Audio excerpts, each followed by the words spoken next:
Today's talk is about how to create a chart and to link with the existing map and a list of those universities. So I want to show those like that, the interaction between them. And for example, this is the way you can see in this example, and we will be going through how we will create this kind of settings using ArcGIS Experience Builder. So in this exercise, we need to be create first a chart. And as you know, in the last exercise, the video, you see how to make a list. So now we added a widget for the chart and then selecting the data. And I'm going to be select the same feature layer, which I shared like with the use for the list. And after selecting the data, we need to go choose chart type. I will go with the simple options. And the field I want to choose at this moment is categorized by the province, number of the universities by the each province. And then we can further segregate this information if we want to be by split by any other source. For the example is the sector.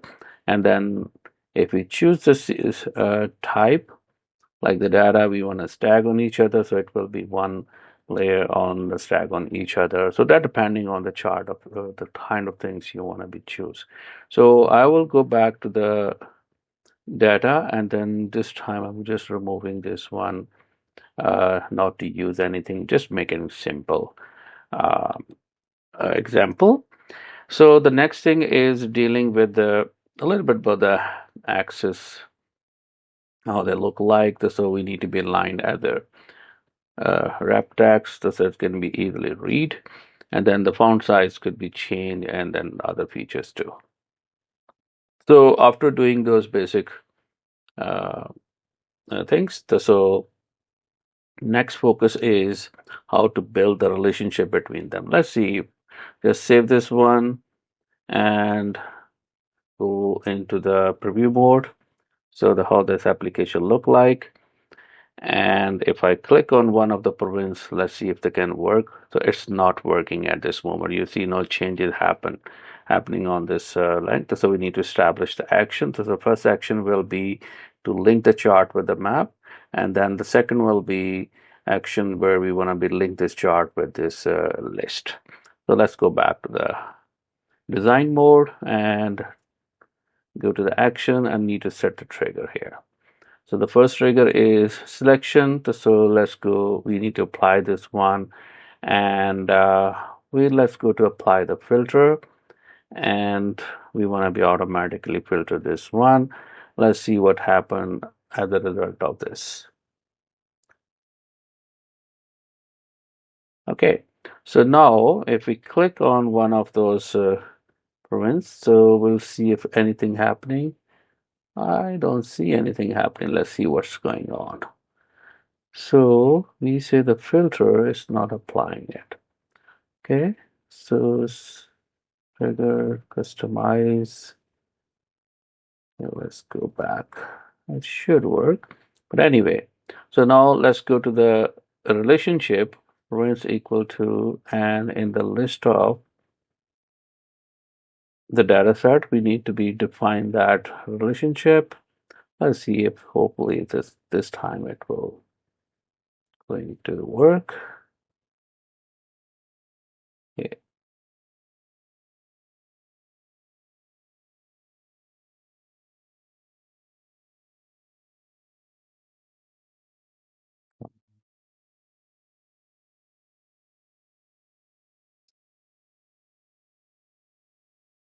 Okay, let's see if this is going to work or not. Let's go to the Punjab, and then now you can see the filter is applying on that, but it's not other things like zoom to the map and those kind of things. So anyway, so the first step is completed. So let's go to place this chart somewhere, put in this window, and now we need to be add the second action where we need to be add another trigger. add action. This time we're going to the frame, and now we want to filter the records. So then filtering is we're going to the select the data. Then we need to be again establish the same relationship. We want to be filter based on where the depth province name is matched with the province name. So yes, okay. So let's see. Save again and review this.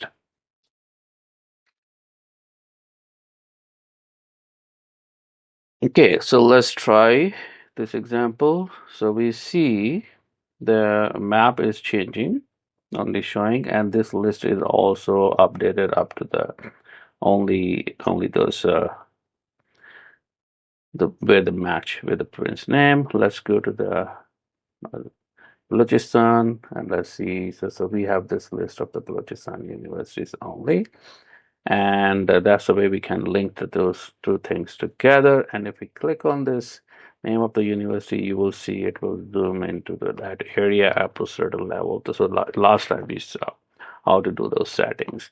And when you remove this filters, it will take you back. So there are a few actions we can set and make this map more interactive to do that. So with next exercise, I'm going to show you how to add one more infographics and linking with the maps and then other items we created on this interactive website. Thanks for watching.